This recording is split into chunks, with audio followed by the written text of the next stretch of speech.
puzzle has irregular conditionals on it. Now, how do we remember the irregular conditionals? What's our memory technique? Some people hate,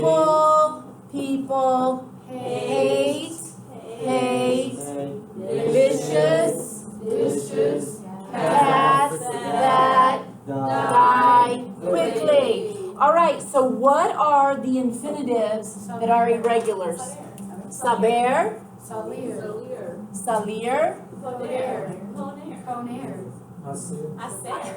do you guys really need work on this then? Do you know these? You know these? All right, good. Then I won't worry about that. You still need to practice though.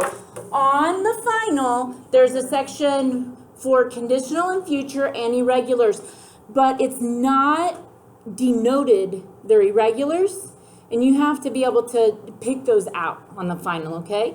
So this puzzle has them all conjugated, so you can start recognizing that they are conditional and what subject matter it is.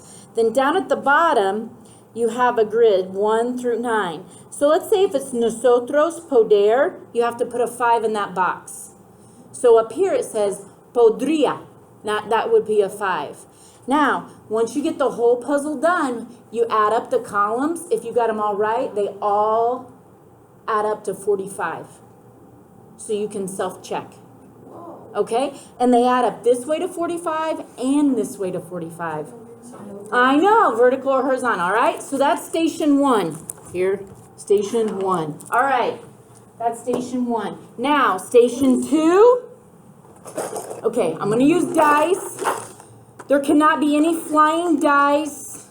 No dice across the room. No dice on the ceiling. No dice under the door. No dice in the hall. No dice in your mouth. That's just gross. I know. Why are you assuming it's going to be me? All right, so what you do is you throw 2 dice. For the first dice is the cross, and the second dice you go down. So let's say you get a 3 and a 4. You go over 3 and down. It's usted abrir.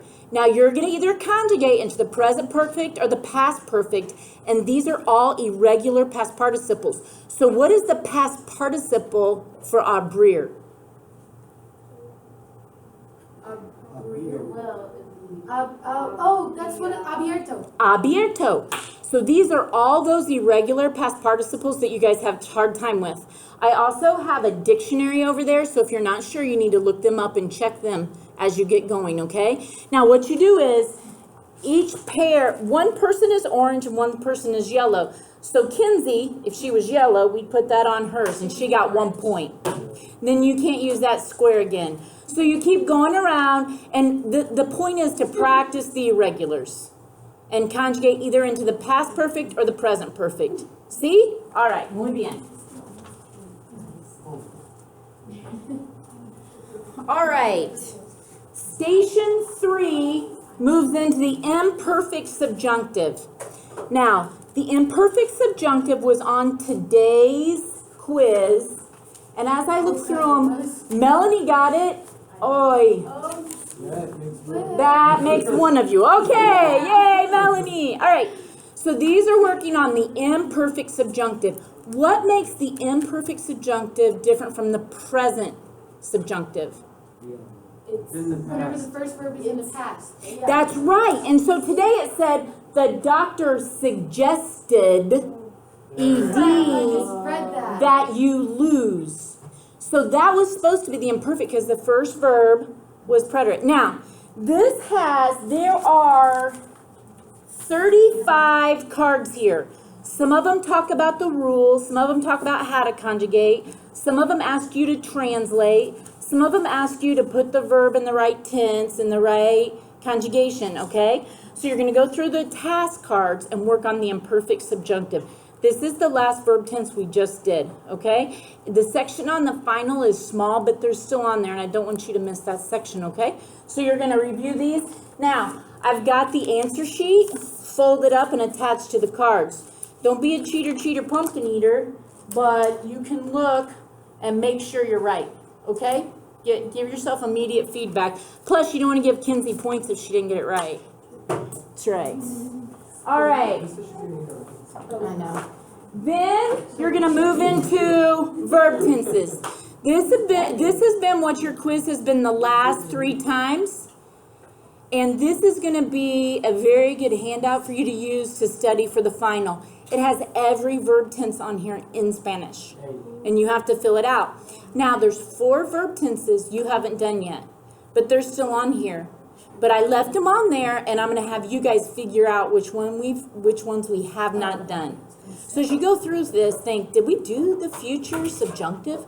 No. Okay? So there is like 4 verb tenses in here. If not, the rest of them, I want you to fill it out, and this is the first study guide you should use for studying for your final. So that's going to be number 4. All right, number 5 is a vocab practice. Now, on this vocab sheet, there's 20 different lines, and each line, there's 3 nouns. And you've got to tell what they have in common. Okay? So let's look at, here, number 4. Artista, motorista, or florista. What do those 3 words have in common? Ista. They all end in ista. What else? Occupation. Their occupation. So you would write occupations on that line. Yes? Okay, that's number 5. Okay, now I've got taboo cards also. Taboo. No sé exactamente aquí, pero es amarillo. Okay, so on the taboo cards, you're going to describe the word in Spanish. So for instance, it's an animal, okay? So I would say, es un animal en el bosque, es café y come bananas. ¿Qué es esto? El mono. El mono. No monkey. Esta es la clase de español. Mono. ¿Sí? Mono. So you're gonna describe what they are, and somebody's gonna guess them in the Spanish. In the Spanish. Okay? Then the seventh station, you're going to grab your computers, you're going to grab your devices, and I have added on 4 new Quizlets on my Quizlet to practice vocab and to practice verb tenses. Okay? So you're going to go over here, you're going to sit down with your device, and you're going to go to my Quizlet, find the new ones that I've just loaded, and you're going to start going through them for flashcards for the final. Yes, it takes you back all the way to Spanish 1 and around, because I mean that it's cumulative, but I'm very focused on Spanish 2 and Spanish 3 on the final. Yeah. There's about 100 questions on the final, all multiple choice though, because we have to turn grades around in 24 hours.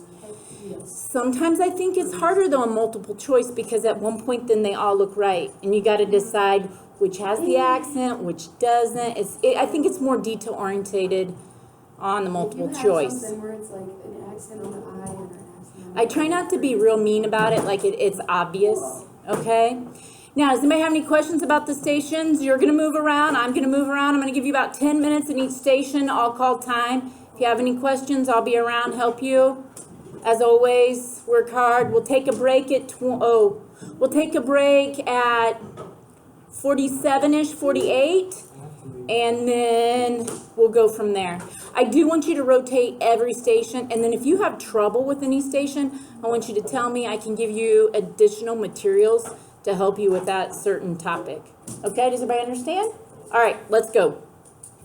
All right.